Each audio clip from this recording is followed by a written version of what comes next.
সাল্লামের মধ্যে ছিল, আপনার আমার মধ্যে সেই গুণ থাকতে হবে যেই গুণ সাহাবায়ে কেরাম রিদওয়ানুল্লাহি তাআলা আনহুম আজমাইন গণের মধ্যে ছিল। এই গুণ যদি আপনি অর্জন করতে পারেন তাহলে আতিউর রাসূল এর আনুগত্যে যেতে পারবেন। ফাত্তাবিউনি ইউহিব্বুকুমুল্লাহ, আল্লাহ যে বলেছেন যে রাসূলের অনুসরণ করো তাহলে আমাকে ভালোবাসতে পারবে।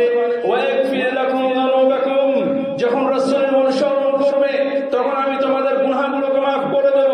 যখন রাসূলের অনুসরণ করবে তখন আমি তোমাদেরকে রহমত দান করব। প্রিয় মুসলিমবৃন্দ, তাই ঈমানকে মজবুত করতে, ঈমানকে টিকিয়ে রাখতে একমাত্র কেবলমাত্র আল্লাহ তাআলার হুকুমের দাসত্ব করা ছাড়া, রাসূলের অনুসরণ করা ছাড়া কোনো ওয়ে বা পথ নেই। তাই আল্লাহ সুবহানাহু ওয়া তাআলার পথে ফিরে আসুন। যদি আপনি এমনটি না করেন, ওয়ালা তুদরিউ আ'মালাকুম, তাহলে আপনার আমলগুলোকে নষ্ট করে দেওয়া হবে, ধ্বংস করে দেওয়া হবে। দেখা গিয়েছে আমাদের সমাজের মধ্যে আমরা দেখতে পাই যে রাসূলের অনুসরণ নাই কিন্তু হুজুরের অনুসরণ আছে, রাসূলের অনুসরণ নাই কিন্তু পীর সাহেবের অনুসরণ আছে, রাসূলের অনুসরণ নাই কিন্তু কোন কবর মাজারে কবর পূজা করে, মাজার পূজারী এরকম মানুষের দাসত্ব করে, এরকম মানুষের অনুসরণ করে। এই কারণে আল্লাহ তাআলা বলেছেন যে আমার রাসূলের অনুসরণের বাইরে গিয়ে যদি তোমরা কোনো ব্যক্তি কেন্দ্রিক দাসত্বে লিপ্ত হয়ে যাও, কোন ব্যক্তি কেন্দ্রিক আদর্শে আদর্শিত হয়ে যাও, সেটা কোনো লিডার হতে পারে যে মুসলিম লিডার নয়। আমাদের দেশে দেখা যাবে যে মানুষ মানুষকে কপি করে, বক্তারাও দেখি আজকাল আরেকজন বক্তার দাসত্ব করে। নাহলে দেখবেন যে কোন বক্তা যদি কোন বক্তার কণ্ঠে ভাইরাল হয়ে যায়, তার ওয়াজ যদি ভাইরাল হয়, তখন সে কি করে, নিজের আল্লাহ তাআলা তাকে যে কণ্ঠ দিয়েছে, আল্লাহ তাআলা যে তাকে সুখ দিয়েছে, আল্লাহ তাআলা তাকে যে লেহান দিয়েছে, সেটা বাদ দিয়ে অন্য লেহান নকল করা শুরু করে দেয়। এমনটি হয় না ভাই? করে কি করে না? আমরাও আলোচনাতে যখন মাহফিলে বক্তা নিয়ে আসি, তখন আমরা এইভাবে বক্তা নিয়ে আসি যে সে বয়োজ্যেষ্ঠ কণ্ঠে ওয়াজ করতে পারে। আল্লাহর কসম, কারো কণ্ঠ নকল করে ওয়াজ করা হচ্ছে শিরক, এটা হচ্ছে আল্লাহর সাথে জুলুম। কারণ আল্লাহ তাআলা সেই গুণ তাকে দেয় নাই, আল্লাযী খলাকাকা ফাসাওয়াকা ফাআদালাক ফি আইয়ি সূরাতিন মা শাআ রাকাবাক। আল্লাহ তাআলা বলেছেন আমি মানুষকে তার সুন্দর গঠন দিয়ে তৈরি করেছি, হচ্ছে নারী কিংবা পুরুষ, একে অপরের মাঝে আমি মানে তফাৎ সৃষ্টি করেছি।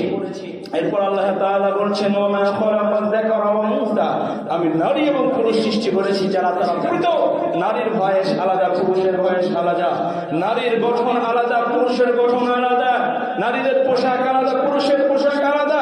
যদি কোনো পুরুষ নারীকে কপি করে তাহলে সেই পুরুষ জাহান্নামী, কোন নারী যদি কোনো পুরুষকে কপি করে তাহলে সেই নারীও জাহান্নামী। ঠিক তেমনি কোন ব্যক্তি যদি কোনো ব্যক্তিকে অনুসরণ করে, রাসূল সাল্লাল্লাহু আলাইহি সাল্লাম কিভাবে বক্তৃতা করতেন, রাসূল সাল্লাল্লাহু আলাইহি সাল্লাম কিভাবে নসিহত প্রদান করতেন, এই নসিহত যদি কেউ অনুসরণ না করে, রাসূল সাল্লাল্লাহু আলাইহি সাল্লামের পদ্ধতি অনুসরণ না করে বক্তাকে অনুসরণ করে ভাইরাল হতে যায়, এরকম যদি কোনো বক্তা কাজ করে তাহলে সে শিরক করবে। আর এই বক্তার জন্য জাহান্নাম ছাড়া কোনো কিছু নাই।